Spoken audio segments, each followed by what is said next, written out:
Hoje nós vamos falar sobre flashcards, o Tangokado no seu processo de memorização do idioma japonês. Se você é um estudante do idioma ou tem interesse pelo idioma japonês, você está no lugar certo, você está no Fale Japonês.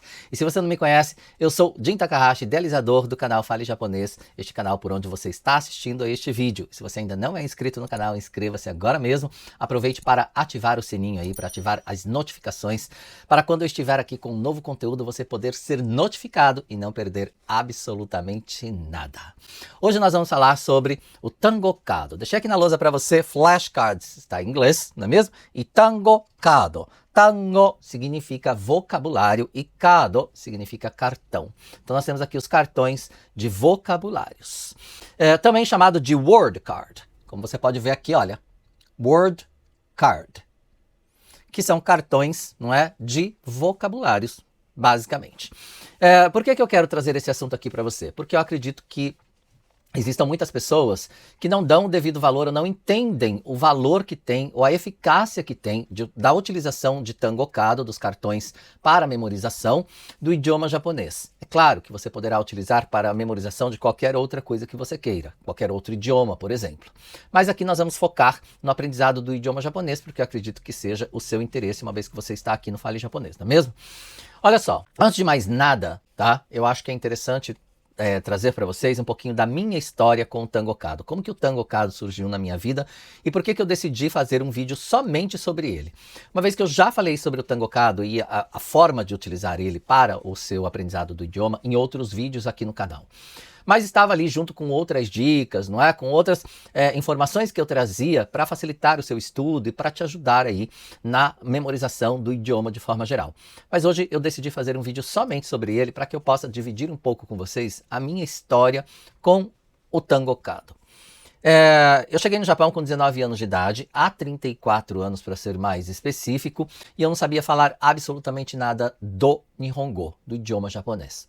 E aí eu fui trabalhar em uma fábrica em que eu era o único brasileiro, o único estrangeiro, na verdade, dentro do meu setor. E eu fazia um trabalho bastante complicado, um trabalho difícil, chamado de Ryuryoke, que são medidores de fluxos. Esses medidores de fluxos medem qualquer tipo de fluxo, seja leite, remédio, clara de ovo para panificadoras, petróleo, que mais?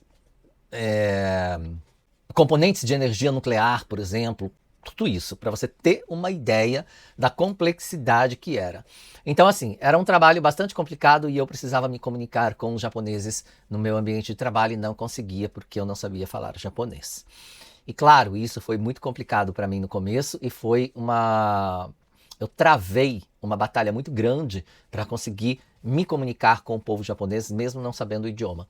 Eu costumo dizer que o fato de eu ter feito teatro quando jovem me ajudou muito na expressão corporal, mas eu precisava me comunicar com o povo japonês. E aí eu comecei a aprender o idioma de forma autodidática, meio que por espelhamento, por osmose, não é? Assim como fazem, por exemplo, as crianças. E aí, neste processo de aprendizagem, eu levava um caderninho no meu ambiente de trabalho e anotava absolutamente tudo que você pode imaginar. Tudo eu anotava. Porque eu não tinha um livro didático, eu não tinha um professor, eu não tinha um dicionário, eu não tinha nada para me ajudar. Então, eu tinha que me valer daquilo que eu tinha em mãos. Um caderno, uma caneta ou um lápis, e anotava tudo, ou às vezes pedia para os japoneses anotarem para mim algum vocabulário novo, uma escrita, né? E assim eu fui memorizando, assim eu fui decorando. E aí o que acontece? Neste ambiente de trabalho que eu estava, cada semana uma pessoa era responsável por colocar o chá na hora do kyukei, na hora do intervalo, para todas as pessoas da sessão. Então cada um tinha a sua xícara, né, ou a sua caneca, traziam, deixavam ali, e ali a gente tinha um armarinho específico com uma mesinha, e ali a gente fazia o chá. Foi ali que eu aprendi a fazer o chá, a servir o chá japonês, né? Colocar o chá, a quantidade certa de chá, né? De folhas de chá, de água, a temperatura da água, e aí separar, colocar de pouco em pouco em cada uma das canecas, depois fazer de novo, colocar mais em pouco e dividir aquele chá, né, para todas as pessoas da sessão. Então a gente tinha essa função, cada semana uma pessoa tinha essa função. E aí chegava a hora do intervalo, os senhores sentavam ao redor daquela mesa e conversavam, trocavam ideias, era um momento para relaxar realmente, né, ali. Os mais jovens iam para outro lugar, compravam um café, alguma coisa numa máquina de Dohanbai, que não é, de uma máquina de vendas automática, iam fumar, iam fazer outras coisas. Tinham pessoas que tomavam café também, solúvel, e a gente fazia o café solúvel, deixava tudo prontinho, e era um ambiente muito legal, porque a gente tinha uma interação neste momento. E eles conversavam muito, tinham muita curiosidade, era neste momento que eu fazia questão de estar presente, sentado naquela mesa, porque eu queria ouvir os japoneses conversando, eu queria saber o que eles estavam falando, e eles tinham muita curiosidade em relação a mim, a minha cultura, ao meu país, as coisas que a gente come, deixa de comer, o que a gente gosta, deixa de gostar. Então eles queriam interagir, queriam conversar. E isso foi um fator muito importante para que eu tivesse um enorme interesse de me comunicar em japonês. E aí eu tinha o meu caderninho de anotação e sempre eles me vinham anotando. Eles falavam alguma coisa, eu anotava. Eles me ensinavam alguma coisa, eu anotava. E aí um belo dia alguém me trouxe, um dos senhores me trouxe isso aqui, o Tangokado.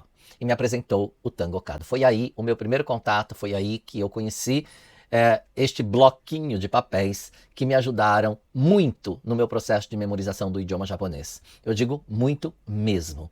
Porque eles me trouxeram e me ensinaram a utilizar. Se você não sabe como utilizar, é bem simples. Você vai escrever aqui uma palavra, tá? Tango é um vocabulário, não é uma palavra. Você vai escrever aqui de um lado e no lado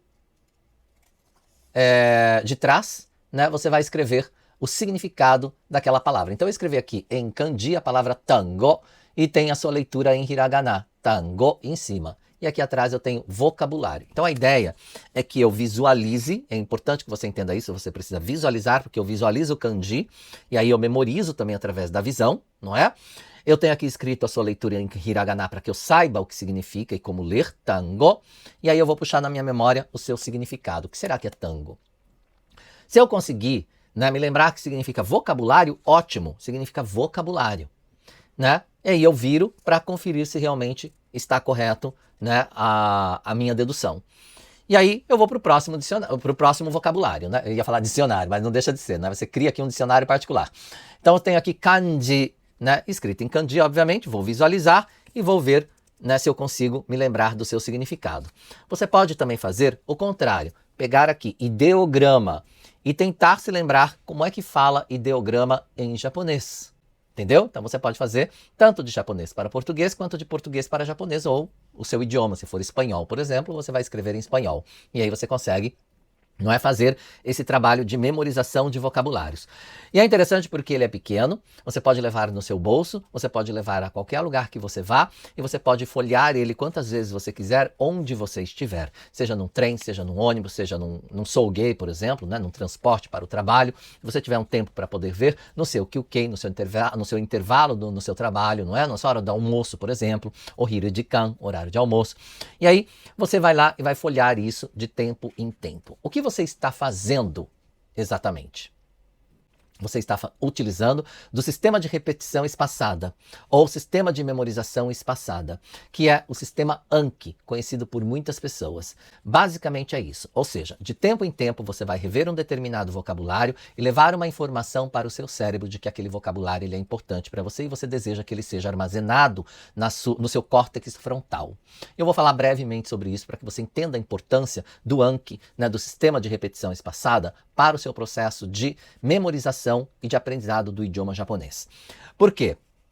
Basicamente você está utilizando, né, do seu sistema cerebral para memorizar vocabulários. Quando você faz isso de tempo em tempo. Por quê? Porque nós temos o hipocampo, que é uma parte central do nosso cérebro, que está armazenado uma infinidade de informações que nós chamamos ali de memória de curto prazo. Por quê? Porque tudo que você ouve no seu dia, tudo que você tem de acesso, não é, de informações, como por exemplo, uma piada que alguém contou, uma fofoca que alguém contou, algum assunto que seu colega de trabalho trouxe para você, não é uma palavra que te disseram nova, mas você não deu muita importância, um vídeo que você assistiu na internet, algo que você ouviu no noticiário, ou que você comeu no almoço, por exemplo, tudo isso são informações que são detidas dentro do seu hipocampo por um curto espaço de tempo. O que acontece? Quando você dorme, no processo, né, durante o sono, neste processo, o seu hipocampo ele vai jogar tudo fora aquilo que não há necessidade, que ele não acha relevante para você. E de forma geral, ele vai se desfazer de mais de 80% desta informação toda que você tem ali armazenada. Então pense que ele vai fazer uma reciclagem, né? Ele vai fazer um reset, ele vai resetar para que você tenha espaço suficiente no dia seguinte para colocar novas informações ali. E o que ele faz com uma pequena parte dessas informações? Ele leva para o seu córtex frontal, que fica aqui na região frontal do seu cérebro. Este córtex frontal nós chamamos de memória de longo prazo, porque ali ele detém informações que ficarão por muito mais tempo armazenadas no seu cérebro. E para que isso aconteça, é importante que você leve essas informações para o seu hipocampo, para o seu cérebro, de que determinada informação que está ali dentro, ela é importante para você e você deseja que ela seja enviada para o seu córtex frontal através das sinapses. Isso vai acontecer durante o seu sono.